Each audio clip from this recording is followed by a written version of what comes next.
Amberlynn Reid is trying to blame Becky for her cancer. Is she for real?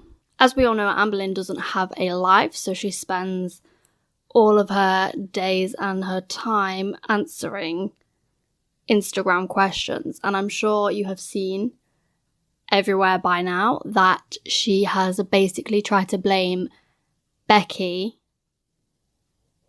for not getting her cancer checked out sooner.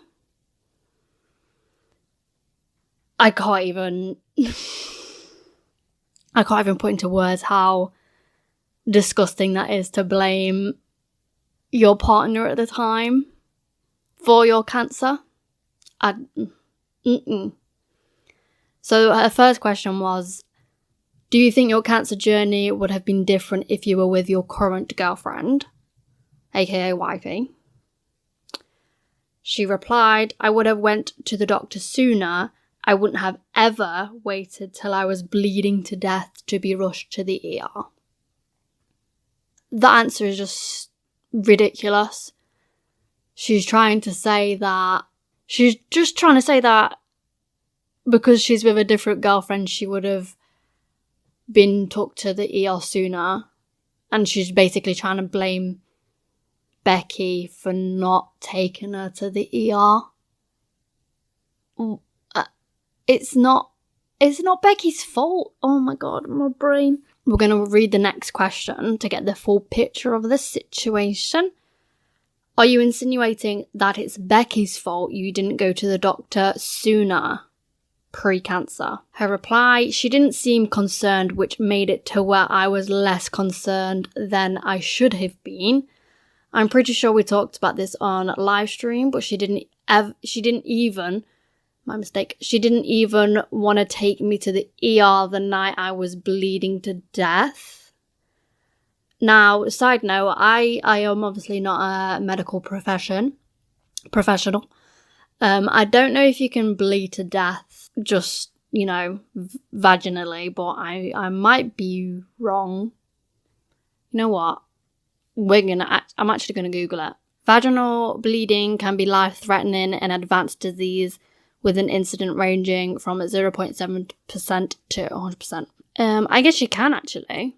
She admits that it was wrong of her and I accepted her apology and hold zero resentment. Zero resentment. And she's literally blaming her in this answer. Okay. But my girlfriend now would have literally forced me to go to the gynecology office even if I was bleeding for more than 2 months, let alone almost 3 years. Sometimes your surroundings and environment play a big role in situations like this. Just remember to advocate for yourself, because I didn't till I finally did and it was almost too late. It's up to you to save yourself, no one else. No. Okay, so she's saying at the very end, it's up to you to advocate for yourself. However, her girlfriend right now would have forced her to go to the ER. That's not exactly advocating for yourself, is it, Miss Amberlynn Reid? I agree you have to, advocate for yourself and, take care of yourself. You shouldn't have to wait until your partner forces you to see a doctor about your own bodily problems and your own bodily medical issues. You shouldn't have to wait for your partner to force you to go if there's a problem. I can't believe she's trying to, the way she's answered these questions, she's basically blaming Becky for what's happened. And then she's going to go and retract that and be like, actually, I didn't say that. You're creating the narrative. It's all your fault, the hater community. But then she holds zero resentment, but then includes Becky in all of her answers to the questions. But, she holds zero resentment towards Becky. Don't lie. Don't lie more. I absolutely hate her for this. How can you blame your partner for your own decision to not go to the ER? When Amberlynn was unfortunately diagnosed with cancer. She was, 29, 28? Around that age. So if she was bleeding for almost 3 years leading up to that, then she was 26 when it started, I guess. So, she's an adult. She can make her own decisions. Becky is not her mother. I know she was basically her caretaker, but Amberlynn is an adult and she can make her own decisions whether or not she needs to go to the doctor. And she can go to the doctor for stuff like a simple, like a small infection. She went to the doctor for like a belly button infection. She went to the doctor for a fever. She went to the ER, emergency services, or the silver doctor so many times within those 3 years that she was bleeding to death. And she never mentioned it once to the doctor that she was having irregular periods. I'm pretty sure they would ask questions about your menstrual cycle when you visit the doctor. She's saying that Becky wasn't concerned. Becky is not House MD. She's not a doctor. She doesn't know the details. And just because Becky's your partner doesn't mean she knows how you feel inside and everything going on with your body. Like, only yourself knows your cycles and how everything looks down there and how everything should be down there. Anytime there's an irregular problem, you go to the ER straight away. Like, I don't understand why she's saying, because Becky wasn't concerned, I'm not concerned. I actually believe Becky probably, at the very beginning, possibly, was very concerned about the situation. But with Amberlynn, like, free bleeding everywhere, not showering, and Amberlynn just being Amberlynn, she probably downplayed everything going on. And then obviously it got worse and worse and worse. And I assume Becky just kind of got used to everything going on, with Amberlynn bleeding everywhere and just not caring about herself. So maybe Amberlynn snapped at Becky, like, anytime she suggested maybe she should see a doctor. I honestly wasn't gonna make a video about any of her cancer story. I genuinely wasn't, but that just really pissed me off, because after everything Becky had done for her, literally was her caretaker for however many years, and Becky couldn't even be there to look after herself. She couldn't be there when her mother passed away. She couldn't do anything for anyone else. It all had to be about Amberlynn. And then for Amberlynn to now just go, well, actually, Becky wasn't even that concerned about me. She didn't actually care. But my girlfriend now, if I bled for 2 months, then yeah, my girlfriend now, Miss Wifey Girl, would force me to go to the doctor. It's absolutely crazy, because we have video evidence of Amberlynn not being concerned about Becky's mental health and mental well-being. There's videos of Becky being like completely zoned out on medication, and Amberlynn still forcing her to drive elsewhere to go get her food or to take her shopping or whatever. But Amberlynn's just clearly not showing concern for Becky's health. And it's like, I need a...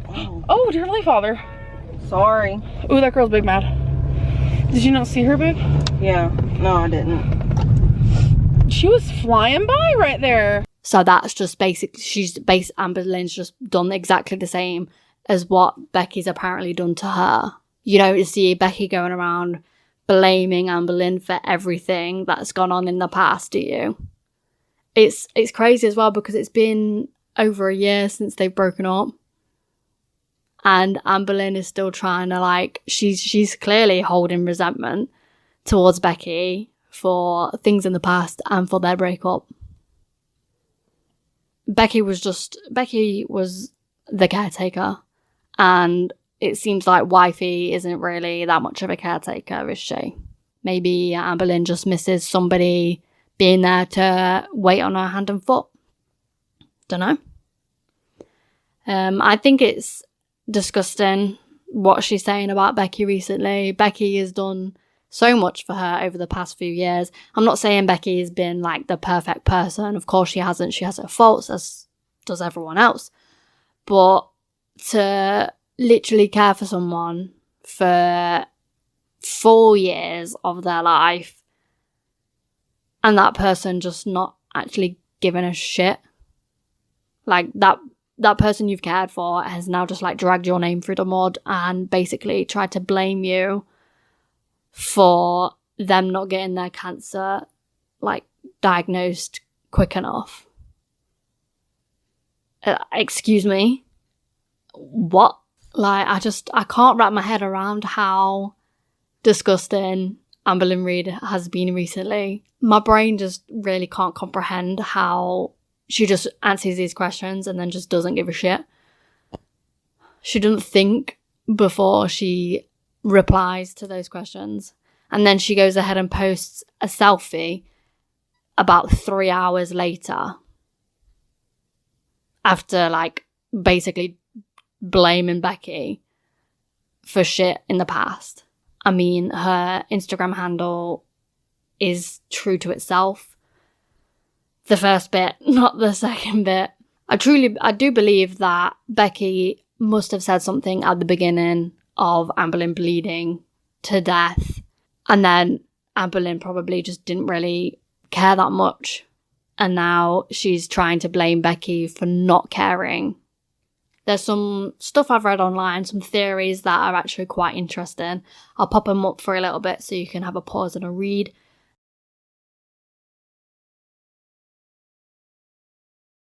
I can't believe that Amberlynn would say something like that. I say that now, but then sometimes you kind of can believe it because of how she's been in the past. Like, my brain hurts and I can't get over it. She would say something like that. It's absolutely disgusting. And then she goes and like drags reaction channels like down for creating shit about her personality and stuff. She's just trying to share her story. She's just trying to share her truth. But then she's literally dragging Becky through the mud. She's trying to blame Becky for something that Becky didn't even do. All in all, Amberlynn is a bitch. She can't take responsibility for anything. Anyway, that's all we have for today. Goodbye.